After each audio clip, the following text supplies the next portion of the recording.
At this stage, the game doesn't feel random anymore. It feels calculated. Almost like every decision you make inside your editing timeline echoes into something bigger, something you can't see but can definitely feel. Because now you've experienced enough to know that every clip carries weight, every second matters, and every creative choice you make is quietly being evaluated by a system that never explains itself fully, and that silence is what makes it both intimidating and incredibly powerful once you begin to understand it. There's a moment every serious creator reaches where they stop asking, "Will this get claimed?" and start asking, "What exactly am I building here?" And that shift is deeper than it sounds because it moves your focus away from fear and into intention, forcing you to look at your content not just as a collection of clips, but as a structured piece of communication, something that either stands on its own or collapses without borrowed material. And this is where the hidden difference between content users and content creators becomes impossible to ignore.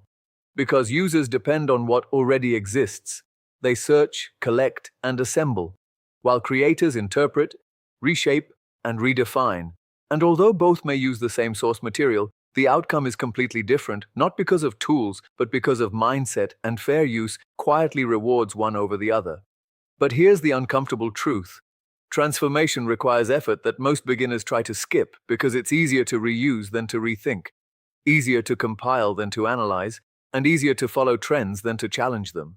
And that's why so many videos feel similar, repetitive, and ultimately replaceable, because they don't add anything new, they just move existing content from one place to another, and in a system built on ownership, that approach doesn't hold up for long. So what does real transformation actually look like? It's when your content changes the meaning of what's being shown, when a clip is no longer just entertainment, but evidence in an argument, a moment in a breakdown, a piece of a larger story you're telling, and suddenly the original footage becomes secondary.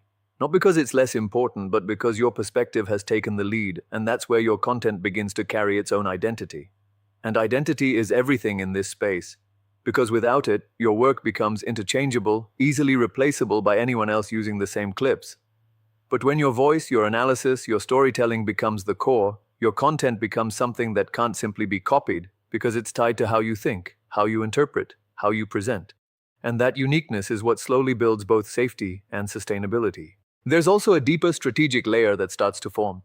You begin to plan your videos differently, not just in terms of editing, but in terms of structure, deciding where to place clips, how long they should last, when your voice should interrupt, when to pause, when to emphasize your perspective.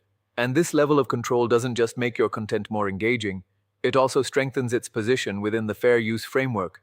Because now the original material is clearly being guided by you, not the other way around. And then something unexpected happens, your confidence grows, not because you're taking bigger risks, but because you're making smarter decisions. You're no longer guessing what might work. You're understanding why something works, and that clarity removes a lot of the fear that held you back in the beginning. Because now you're not hoping your video survives, you're building it in a way that gives it a reason to. But even with this growth, the system never becomes completely predictable, and that's an important reality to accept. Because fair use is still based on interpretation, and interpretation can vary, which means there will always be an element of uncertainty. But the difference now is that uncertainty doesn't control you anymore, it challenges you, pushes you to refine your approach, to think deeper, to create smarter. There's also a shift in how you view other creators, because now you can see the difference clearly. The ones who rely heavily on raw clips, hoping they slip through unnoticed, and the ones who build layered, thoughtful content that stands on its own.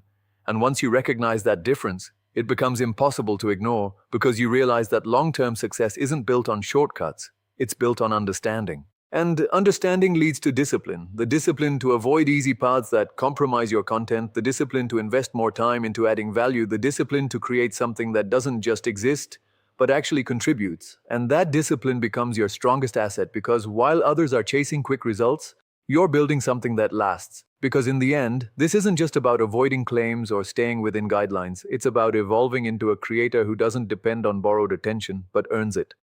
Someone who doesn't just reuse content, but redefines it. And once you reach that level, something changes permanently. You're no longer part of the crowd trying to figure things out. You become someone who understands the system well enough to move through it with purpose. And maybe that's the real turning point in this journey. Not when you stop using other people's content, but when you stop needing it to make your content work.